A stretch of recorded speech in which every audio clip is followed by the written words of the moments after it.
بالله من الشيطان الرجيم. بسم الله الرحمن الرحيم.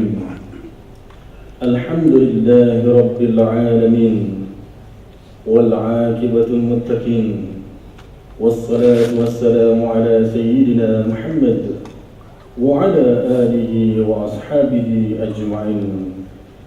Allahumma ya Allah, segala puji untukmu ya Allah, di atas segala nikmat pemberian yang Engkau kurniakan kepada kami dalam program Hari Inovasi PDKL kali kelima 2014 yang akan disempurnakan oleh Yang Muhajir Datuk Seri Haji Muhammad Faisal Haji Khalid, Datuk Bandar Kuala Lumpur. Allahumma antal azizul jalil, sesungguhnya kami mendatangkan merafakkan kesyukuran dan penghargaan terhadap-Mu di atas kurniaan yang tidak terhingga.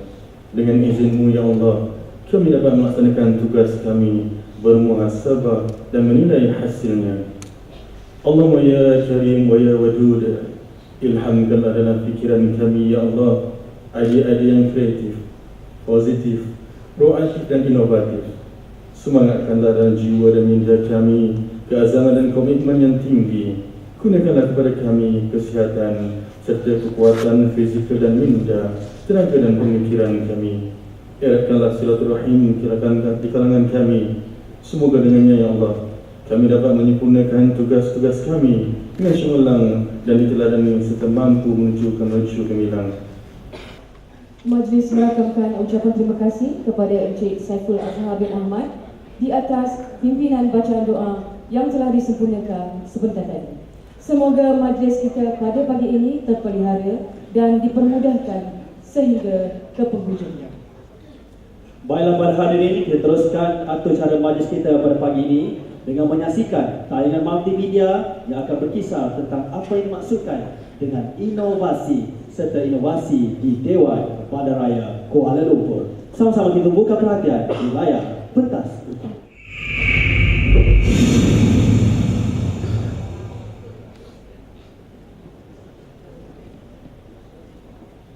For example, all government should have a minister for thinking, and a minister for thinking should look at the thinking going on, should perhaps set up a council for new ideas. In other words, some way of deliberately encouraging and using and structuring new input, new ideas. Within an organisation, you need to have a chief ideas officer, and then ideas can flow to that person and he can get involved in having meetings, training, everything else. Well, we've got to treat it seriously, treat ideas seriously, thinking seriously. Inilah dia inovasi. Inovasi maknanya kita berhadapan dengan masalah harian. Bila kita berhadapan dengan masalah harian, kita menggunakan apa yang ada di sekeliling kita untuk menyelesaikan masalah tadi. Inovasi adalah merupakan aktiviti yang semua orang boleh terlibat. Tak kira apa bidang, tak kira apa peringkat umur ataupun peringkat pelajaran. So let's innovate.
yang dihormati, dengan sedikit kelainan, kita akan mulakan keistimewaan Majlis Pelancaran Hari Inovasi Peringkat DBKL 2014 ini dengan gimik perasmian untuk memulakan majlis. Dengan bertemakan melihat dari perspektif baru yang menjadikan burung helang sebagai ikon pada tahun ini, kini majlis yang segala hormatnya memsilakan Bahagia Datuk Seri Haji Mapesa bin Haji Talib, Datuk Bandar Kuala Lumpur untuk menyempurnakan gimik Hari Inovasi Peringkat Dewan Bandaraya Kuala Lumpur 2014.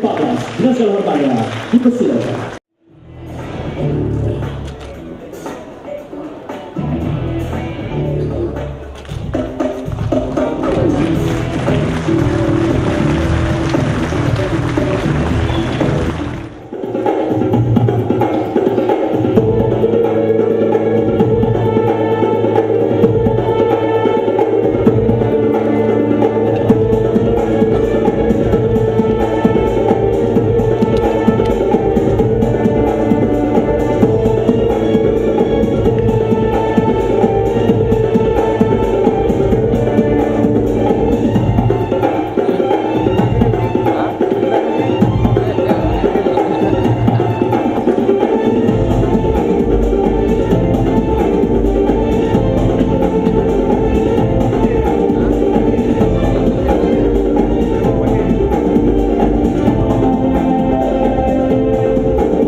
Dewan Artis Budaya Jabatan Kebudayaan Kesenian dan Sukan Dewan Bandaraya Kuala Lumpur.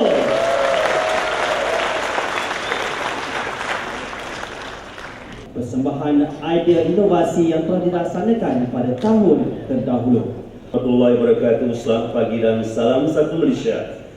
Terima kasih kepada saudara dan saudari pengacara majlis yang berbahagia, Datuk Seri Ahmad Faisal Talib, Datuk Bandar Kuala Lumpur, yang berbahagia Datuk-Datuk Timbalan-Timbalan Ketua Pengarah, Ketua-Ketua Jabatan, Pegawai Tanam, Tuan-Tuan, Puan-Puan, warga Dewan Bandaraya Kuala Lumpur yang dihormati sekalian.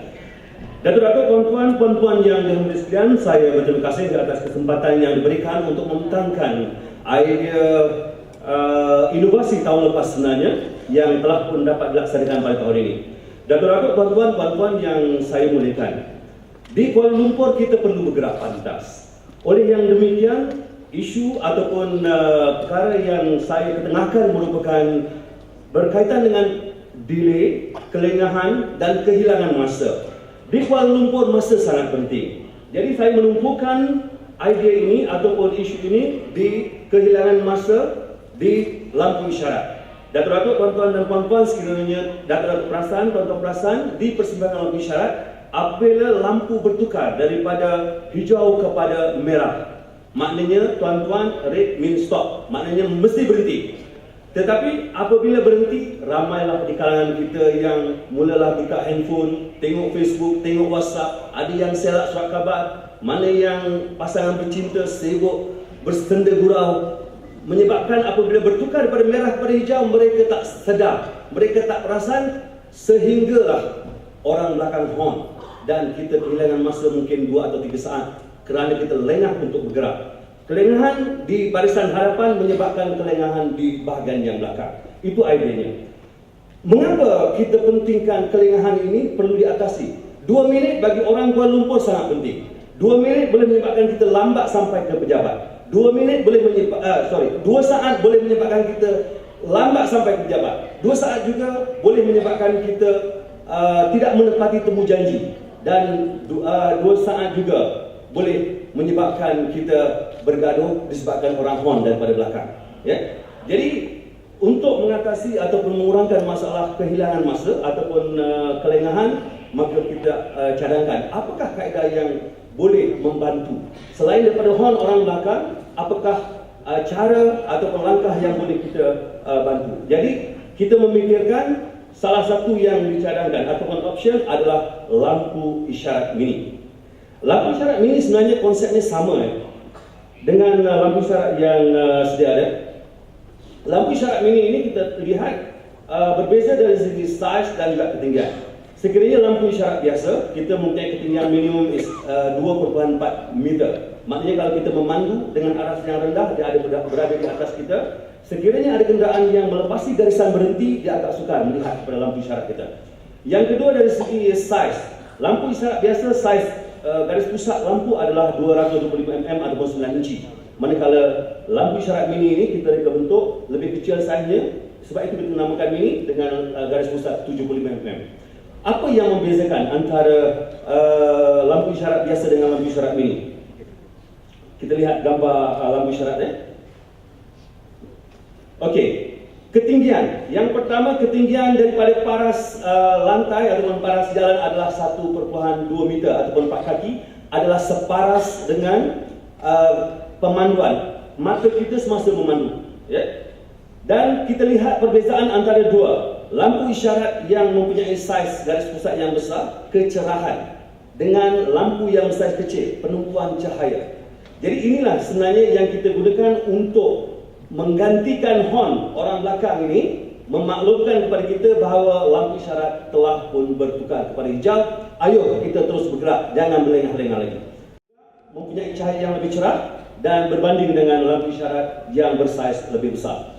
Dengan pemasangan lampu isyarat mini, pemandu akan lebih sedar bahawa dia perlu berhenti di lintasan berjalan kaki ataupun merah mesti berhenti. Sekarang ini kita lihat banyak motosikal, kenderaan yang tidak berhenti di garisan berhenti semasa lampu merah. Jadi dengan lampu isyarat mini yang lebih cerah, maknanya menambah lagi signal, menambah lagi amaran bahawa merah mesti berhenti. Seterusnya, kehilangan masa perjalanan. Ini yang saya sebutkan tadi, ini fokus ataupun tumpuan kepada idea ini ialah kehilangan waktu.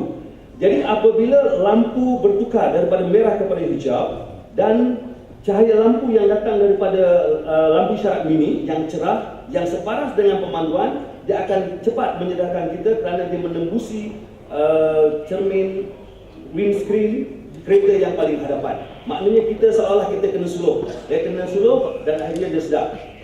Sekarang lampu telah bertukar hijau. Sekarang ini banyak berlaku kerosakan lampu isyarat. Bukan kerosakan blackout. Maknanya ada yang satu lampu tak menyala. Contohnya merah tak menyala ataupun hijau tak menyala. Jadi inilah sebagai ganti ataupun sebagai sokongan kepada lampu isyarat sedia ada. Setakat ini kita telah memasang di 6 lampu isyarat lintas jalan kaki di Jalan Raja Laut dan Jalan Batu Rahman. Saya sendiri telah meninjau kawasan ini dan melihat yang pertama nak melihat pergerakan kenderaan apabila melalui lampu isyarat yang berwarna merah. Dan alhamdulillah setelah kita tambah maklumat ataupun lampu ini, kadar yang berhenti macam motor dan motor kereta apabila melalui lintasan pejalan kaki lampu bertukar kepada merah. Alhamdulillah sekarang ini ada lagi yang masih melepasi tetapi ramai yang mematuhi lampu isyarat. Jadi itu saja yang dapat saya kongsi dengan datuk-datuk, tuan-tuan yang bersedia. Terima kasih. Assalamualaikum warahmatullahi wabarakatuh. Assalamualaikum warahmatullahi wabarakatuh dan salam sejahtera. Yang bahagia Datuk Seri Ahmad Faizal bin Haji Talib, Ketua Bandar Kuala Lumpur. Yang berbahagia Datuk-datuk Timbalan Ketua Pengarah JBKL, Ketua-ketua Jabatan JBKL, wakil-wakil agensi, tuan-tuan dan puan-puan hadirin yang saya hormati sekalian. Di kesempatan ini saya turut merangkakan ucapan terima kasih di atas peluang dan penghargaan yang diberi kepada saya untuk menyampaikan persembahan idea inovasi yang telah dikemukakan pada tahun 2011. 2011 bukan 2014. Untuk makluman Pak Hijri, idea inovasi yang saya maksudkan adalah projek pemprosesan najis kuda dicampur dengan geng kimia 1 dan geng kimia komposit bertujuan dijadikan baja organik serta mengatasi pencemaran bau najis kuda. Kenapa idea inovasi ini wujud? Ini disebabkan kesuburan tumbuhan dengan kepada cara penanaman, penjagaan dan dari segi sumber mana tumbuhan tersebut didapati. Tahap kesuburan tumbuhan di pusat padang masih lagi di tahap yang rendah. Dan dalam masa sama, pembuangan najis kuda yang tidak terurus dengan baik yang dibuang begitu saja serta pencemaran baru. Oleh demikian, Jabatan Landscape dan Rekreasi mengambil inisiatif untuk memastikan baja organik dari sisa buangan kuda yang terdapat di unit berkuda Titi Wangsa. Bahan-bahan tersebut akan dicampur dengan produk bioteknologi iaitu sejenis bahan probiotik yang mengandungi mikroorganisma hidup yang terdiri daripada jenis bakteria yang kecil dan bersel, satu seperti Lactobacillus, yeast dan bakteria fotosintetik. Okey, objektif projek iaitu menghasilkan baja organik dari bahan-bahan terbuang bahan-bahan buangan kuda yang terdapat di unit rekreasi berkuda Titi Wangsa. Yang kedua, mendorong kaki tangan sentiasa peka supaya sesuatu bahan buangan boleh menghasilkan sesuatu yang berguna, terutama pada pokok renek, pokok berbunga dan pokok buah-buahan yang ditanam di sekitar Kuala Lumpur. Yang ketiga, menggunakan bahan buangan secara optimum. Yang keempat, menjimatkan perbelanjaan Jabatan Landscape dan Rekreasi dalam kos pembelian baja. Yang kelima, masalah lalat dan bau dapat dihindarkan. Yang keenam, najis kuda dapat dipikul semula pada masa yang sama, tempat pembuangan najis kuda dapat diselesaikan. Bagaimana ia membantu? Iaitu dengan adanya projek ini, Jabatan Landscape dan Rekreasi dapat mengetahui kandungan N, P dan K sisa buangan kuda dalam masa yang sama, dapat membekalkan sumber NDK kepada tumbuhan yang ditanam. Yang kedua, pada masa yang sama juga, sisa buangan kuda yang terdapat di Titi Wangsa dapat dikitar semula. Pemprosesan ini juga dapat menghilangkan bau serta menghindarkan kehadiran lalat.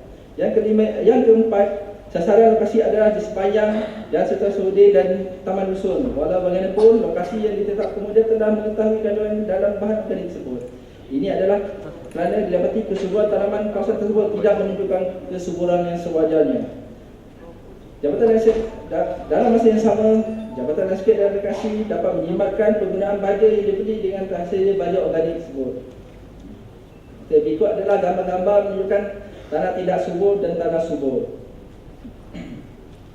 Gambar proses kerja pemprosesan baja organik menggunakan najis guna bersama habuk papan dan bakteria. Okey. Yang pertamanya, bakteria baik sekali dicampurkan dengan air tanpa klorin. Maksudnya air dekat situ kena, walaupun gunakan air klorin, perlu disimpan selama 1 minggu. Okay, yang keduanya, sediakan bakteria baik komposit sebanyak 5 kg. Seterusnya, gambar yang ketiga, bakteria baik komposit ditampurkan ke atas najis kuda yang dicampurkan bersama sisa pasar basah. Yang keempat, gambar yang keempat, air campur bakteria disiram di atas bahan mentah. Okay, yang kelima, bahan mentah digaul rata dan dibuktikan untuk mengaktifkan proses fermentasi. Manakala yang keenam, yang ketujuh, bahan mentah perlu digaul bersama air campuran bakteria baik setiap minggu selama 5 minggu berturut-turut untuk memastikan suhu sekitar 60 hingga 70 darjah Celsius. Yang mana sekiranya suhu melebihi daripada 70 darjah Celsius, bakteria yang terdapat di sana akan mati. Okay, yang seterusnya yang ke-8, selepas 5 minggu baja organik bakteria boleh digunakan. Berikut adalah program persijilan amalan inovasi dalam menguruskan GPKL yang telah diadakan pada 21 September 2011. Penggunaan secara meluas kompos. Okey, telah dilaksanakan di area zon pusat, terutama kita beri kepada area Taman Dusun Bandar, zon selatan Taman Penghulu, zon utara di bawah Jambat Jalan Tun Razak. Proses latihan dan demonstrasi juga kita laksanakan kepada semua pekerja Jabatan Landscape dan Rekreasi. Dalam masa sama, kita adakan demonstrasi kepada pegawai dan kakiran Jabatan Landscape dan Rekreasi.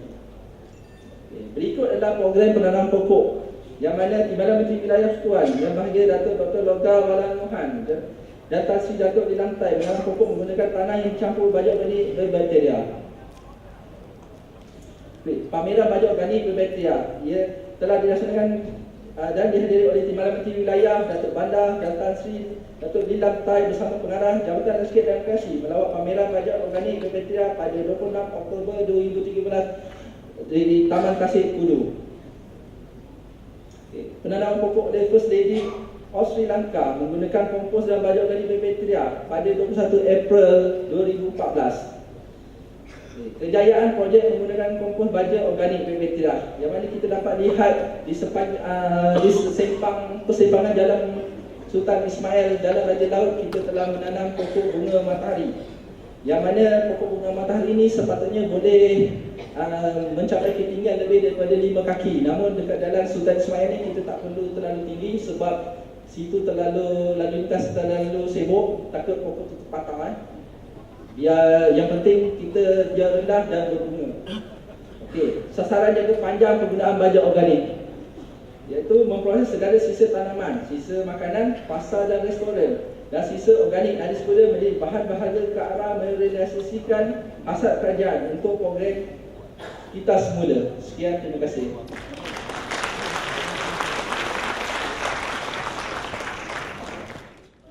Terima kasih saudara pengacara majlis. Yang berbahagia Datuk Seri Haji Ahmad Faisal bin Haji Talib, Datuk Bandar Kuala Lumpur. Assalamualaikum warahmatullahi wabarakatuh. Salam inovasi dan salam satu Malaysia. Seiring dengan hasrat DBKL untuk menjadikan Bandaraya Lestari bertaraf dunia menjelang 2020, kami dari Kumpulan Inspiration Jabatan Landscape dan Rekreasi ingin mempersembahkan projek idea inovasi yang diberi nama Mesin Pemotor Rumpai Weedbuster.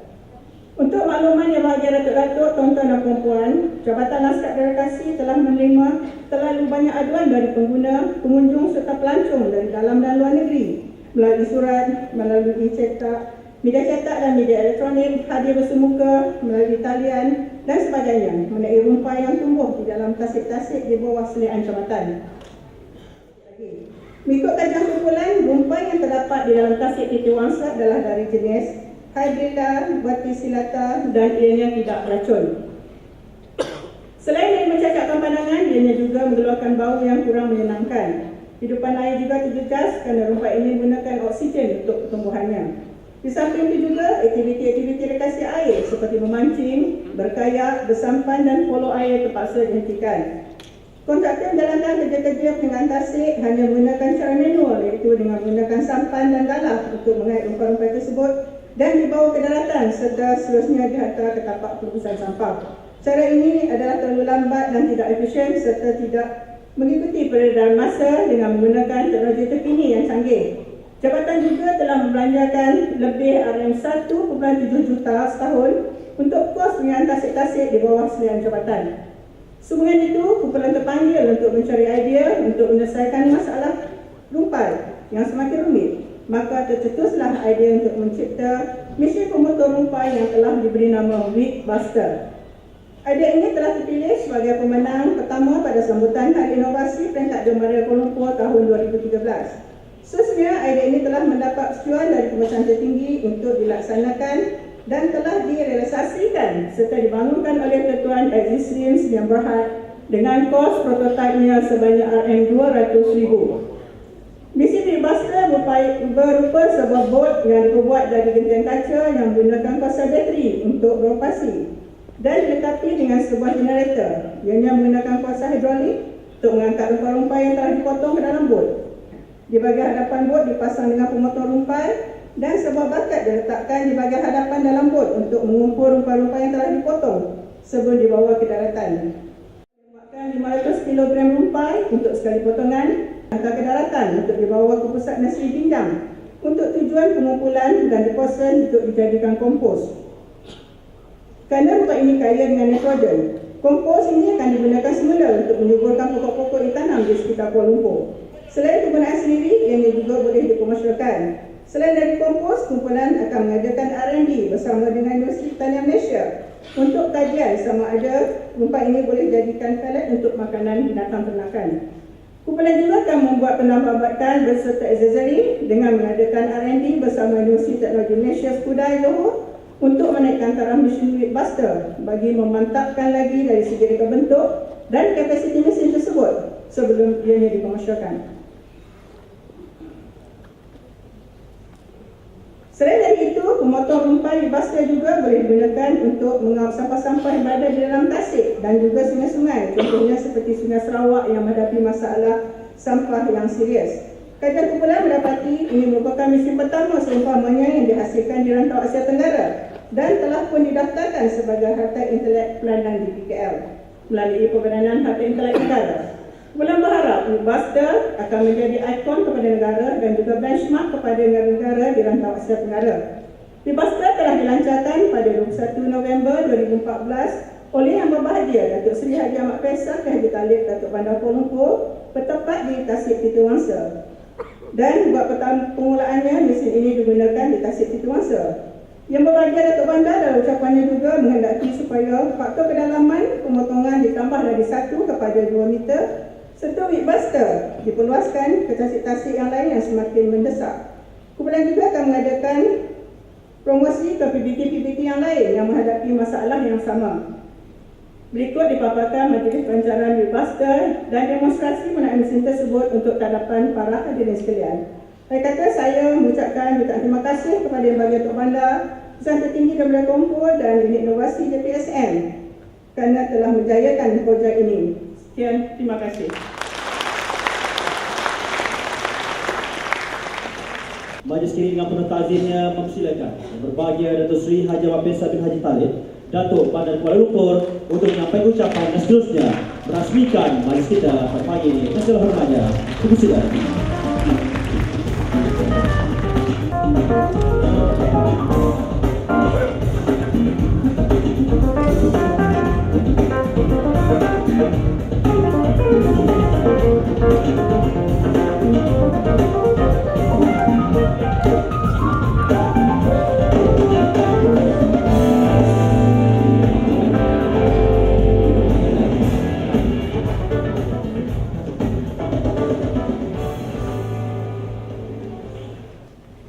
Assalamualaikum warahmatullahi wabarakatuh. Yang berbahagia pengacara majlis, timbalan ketua pengarah Dewan Malaya Kuala Lumpur, ketua-ketua jabatan,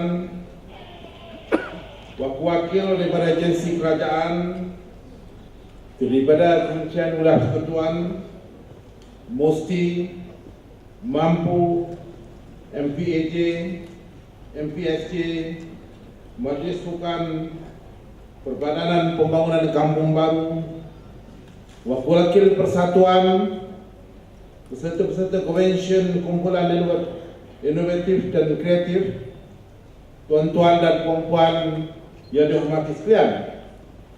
Syukur alhamdulillah dengan izin dan inayah Allah Subhanahu wa taala kita dapat sekali lagi bersama-sama dalam majlis yang sungguh bermakna kepada Dewan Bandaraya Kuala Lumpur dan kepada kumpulan-kumpulan inovatif dan kreatif Dewan Bandaraya Kuala Lumpur.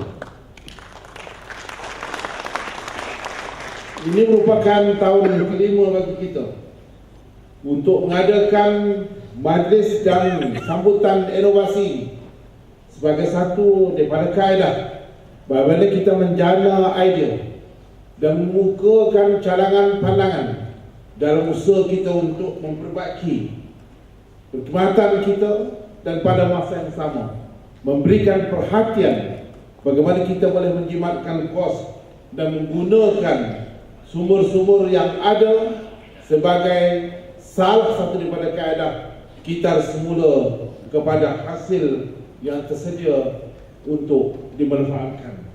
Syabas dan tahniah dan setinggi-tinggi penghargaan kepada kumpulan-kumpulan dan mereka-mereka secara individu mengemukakan idea-idea inovasi dalam membantu Dewan Bandaraya Kuala Lumpur menjayakan program inovasi kita. Pelbagai usaha telah dilaksanakan oleh DBKL bagi memastikan inovasi terus berkembang dan dipupuk menjadi budaya hidup semua kaki tangan DBKL. Kalau di kalangan kanak-kanak termasuk saya sendiri, dulu kita selalu nyatakan bahawa kita perlu menjadi MacGyver. Bagaimana kita menggunakan perkara-perkara yang boleh membantu ini? Bagaimana idea-idea yang pada pikiran kita murah tetapi sebenarnya mendatangkan faedah yang besar. Setiap tahun sambutan Hari Inovasi diraihkan dengan tema-tema tertentu. Jika pada tahun 2013 tema Hari Inovasi di BKL ialah inovasi menerangi kehidupan. Pada tahun ini pula tema yang dipilih melihat dari perspektif baru, seeing with new eyes. Tuan-tuan dan puan-puan para hadirin yang dihormati sekalian, saya dipahamkan sebanyak 198 cetusan idea bagi kategori individu dan kumpulan telah diterima pada tahun ini berbanding dengan 425 idea pada tahun 2013. Tiada cetusan idea dari kategori jawatan. Walaupun bagi jawatan yang kaki tangan banyak menyumbangkan idea inovasi dan telah dilaksanakan pada tahun 2011 akan diisytiharkan sebagai jabatan berinovasi. Pada tahun ini hanya satu jawatan saja yang layak menerima pengiktifan ini. Semoga di tahun-tahun yang akan datang lebih banyak jawatan mengemukakan cetusan idea yang berkualiti. Setelah melalui pelbagai tapisan, hanya 12 idea disiarkan sebagai pemenang, manakala 5 idea diberi sagu hati. Melalui tapisan akhir yang dipromosikan oleh Yang Berbahagia Datuk Bandar dan mereka yang dijemput perlu meyakinkan komiti kita bahawa idea ini boleh dilaksanakan dan idea ini datang daripada usaha yang dibuat oleh mereka, maka Datuk Bandar telah memberikan keputusan kepada adik-adik universiti dan adik-adik yang boleh dikategorikan sebagai dapat diiktiraf dan diberi satu hati. Maka saya berharap anugerah inovasi Datuk Bandar yang tertinggi masih lagi ditawarkan, iaitu dengan jumlah sebanyak RM10,000.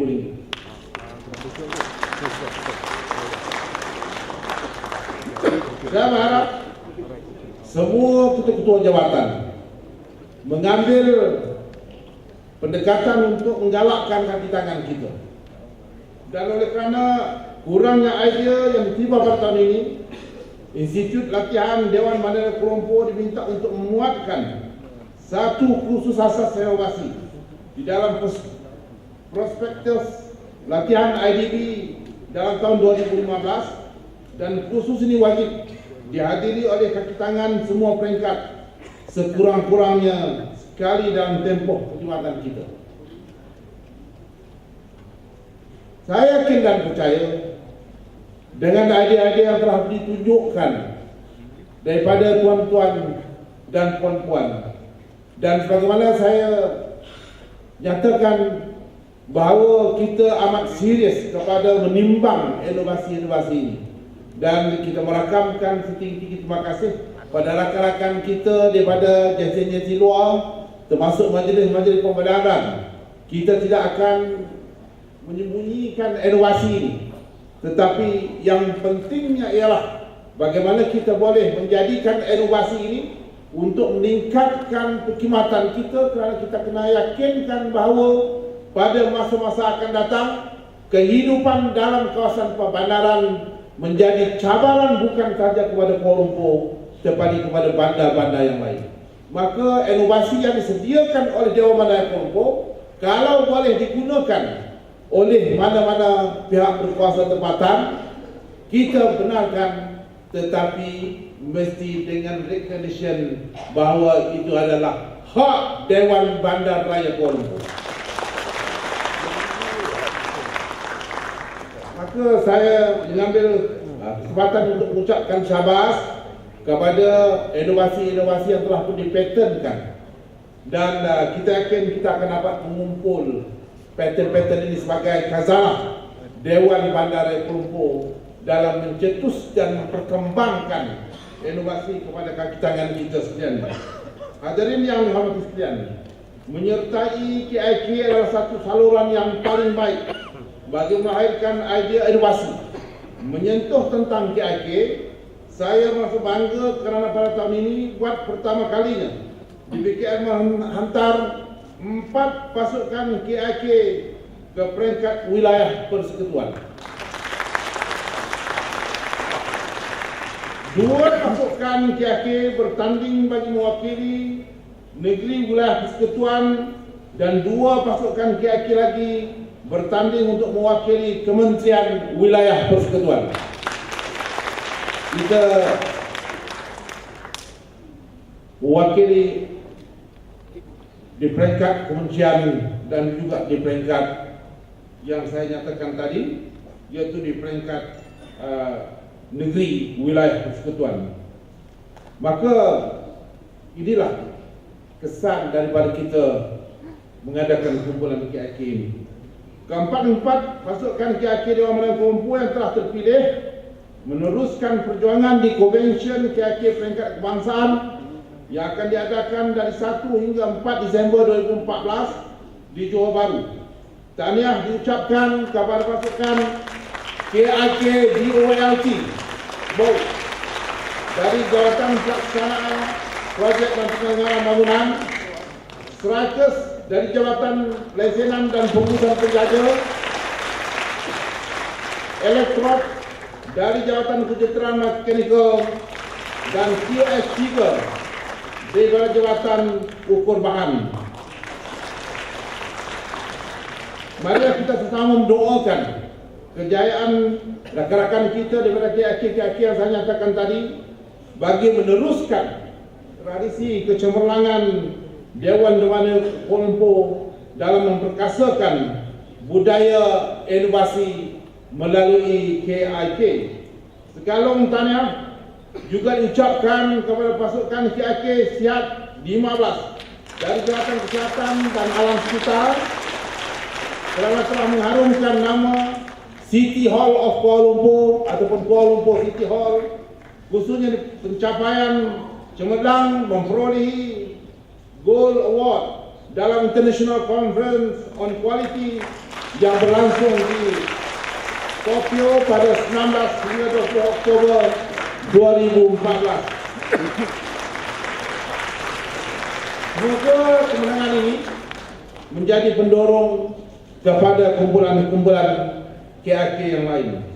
Pada tahun ini, GBKA mengekalkan anugerah-anugerah sedia ada seperti yang telah dimulakan pada tahun 2013. Selain anugerah KIK Datuk Bandar, Ketua Pengarah dan Timbalan Ketua Pengarah DBKL mengekalkan 10 anugerah daya kreativiti yang tinggi, 5 anugerah pameran terbaik, 1 anugerah buku laporan terbaik, dan 1 anugerah persembahan terbaik. Semua anugerah khas ini bertujuan untuk memberi dorongan dan semangat kepada semua pasukan KIK, terutamanya yang terdiri daripada ahli-ahli yang baru untuk terus berinovasi dan berkreatif. Yang berbahagia Datuk-Datuk, tuan-tuan dan puan-puan yang dirahmati sekalian, komersialan idea inovasi pada tahun 2013 umpamanya, semasa peresmian inovasi saya telah menekankan tentang pentingnya idea-idea inovasi yang dihasilkan dapat dikomersialkan. Setakat ini belum ada lagi idea inovasi dari DBKL yang dikomersialkan. Pada tahun 21 November yang lepas, saya telah meresmikan pelancaran idea inovasi Weedbuster di Taman Tasik Titi Wangsa. Misi ini adalah idea inovasi daripada 2 orang pegawai wanita Jabatan Lanskap dan Rekreasi. Nampaknya orang perempuan ini boleh keluarkan inovasi yang baik sebab masa dia potong sayur tu mungkin dia dengar. Dia boleh tengok macam mana. Sebab di bawah sistem tu ada penapisnya, kemudian ada cutternya, dan dia jenis daripada jenis potong. Jadi orang perempuan ni potong, orang lelaki jenis lain. Saya harap sama-samalah kita combine supaya dapat kita kembangkan di masa-masa yang akan datang. Jadi saya berharap, mengapa Weedbuster ini penting? Kalau tuan-tuan masih ingat bagaimana Tasik Chini menghadapi masalah rumpai ekor kucing, di mana Tasik Chini menghadapi masalah kehidupan lain tidak dapat hidup dalam air ini, dan ikan-ikan banyak makin pupus kerana kebanyakan rumpai ekor kucing mengambil oksigen yang banyak dan mengurangkan oksigen dalam air. Hal ini juga berlaku kepada Taman Tasik Titi Wangsa. Kalau kita tidak mengambil tindakan yang drastik dan berkesan, rumpai ini akan meliputi semua permukaan air di Tasik Titi Wangsa. Satunya, aktiviti tidak dapat dilaksanakan. Yang keduanya, kekurangan oksigen. Yang ketiganya, kita tidak dapat menyediakan satu paras air ataupun keadaan air yang dimana nampak kejernihan bagi taman ini. Maka kita sekali lagi merakamkan setinggi-tinggi tahniah kepada 2 kaki tangan ataupun pegawai wanita kita yang telah pun mempunyai pandangan jauh dan melahirkan Weedbuster for Kuala Dewan Kuala Lumpur. Saya berharap ianya akan dapat dijadikan komersial produk yang boleh dijual kepada rakan-rakan kita PBT lain yang mempunyai masalah yang sama bagi kolam-kolam mereka. Saya difahamkan selama 3 orang kaki tangan Integrated Information System IT akan diberi sijil penghargaan kerana telah mengambil inisiatif untuk memberi bantuan awal berkaitan kenderaan rosak dan kemalangan di samping melancarkan perjalanan trafik di Kuala Lumpur. Usaha-usaha seperti ini juga merupakan salah satu daripada kreativiti yang perlu dipupuk kepada semua kaki tangan. Umpamanya pada satu ketika saya melihat ada satu kenderaan yang tersadai di hadapan di jalan Mahameru berhadapan dengan Museum Negara, menyebabkan hampir 3 atau 4 kilometer kenderaan tidak dapat bergerak oleh kerana tidak ada di kalangan kita barangkali untuk mengubah dan memastikan aliran itu berjalan dengan baik.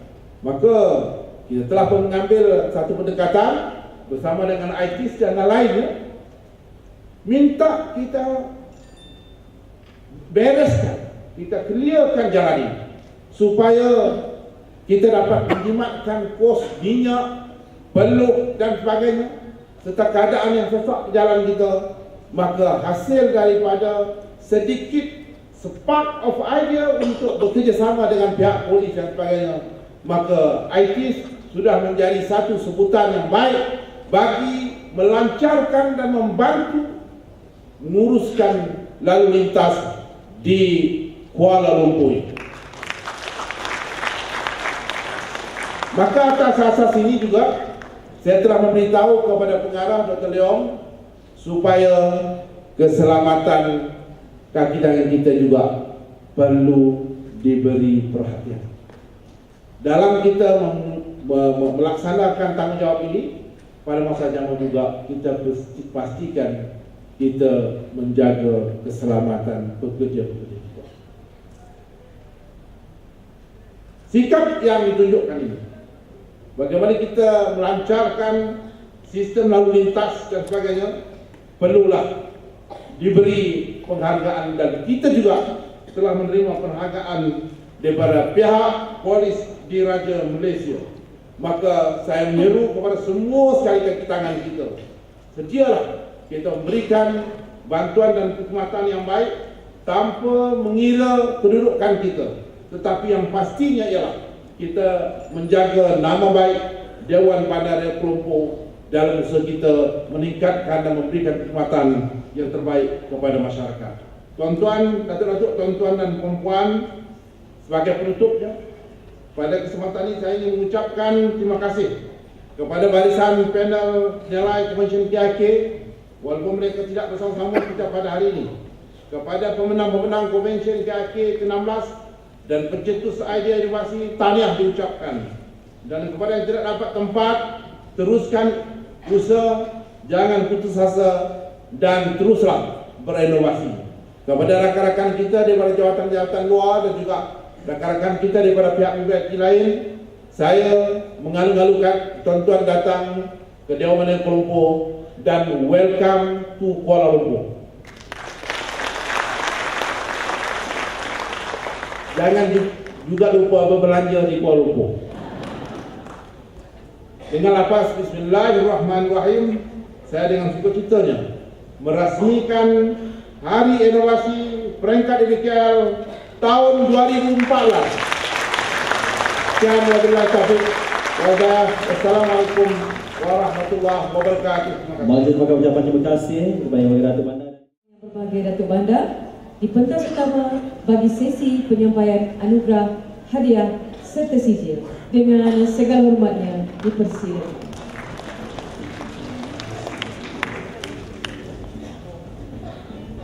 Pemenang Idea Inovasi 2014 kategori individu. Untuk makluman bersama, seramai 8 pemenang dipilih bagi kategori Idea Inovasi 2014 ini. Okey, Wan, boleh kita mulakan? Baik, teruskan dengan hadiah pertama, iaitu hadiah pemenang bagi kategori ini yang membawa pulang wang tunai sejumlah RM1,000 dan sijil. Dipersilakan. Okey, tempat pertama ataupun pemenang pertama dipersilakan IR Azizah bin Ali Bashar dengan idea inovasi Longkang JPA. Syahrizad bin Adnan dengan idea inovasinya buku digital menggunakan smartphone di Perpustakaan Kuala Lumpur. Cik Azmi Abdul Hamid dengan idea inovasi DBKL Wall of Fame. Azrai bin Ramli dengan idea inovasinya bertajuk Flat. Rosyas Niza binti Muhammad dengan idea inovasi penggunaan double outlet curb di permukaan jalan yang bercerun serta kawasan rendah. Dr. Leong Siew Mun dengan idea inovasi sistem RAM metering untuk jalan susun ke jalan utama atau lebuh. Syahrul Azlan bin Ismail dengan idea inovasi mengatasi masalah kegagalan lampu isyarat berfungsi disebabkan masalah bekalan kuasa. Dipersilakan IR Azli Shah bin Ali Bashar, template untuk minit mesyuarat.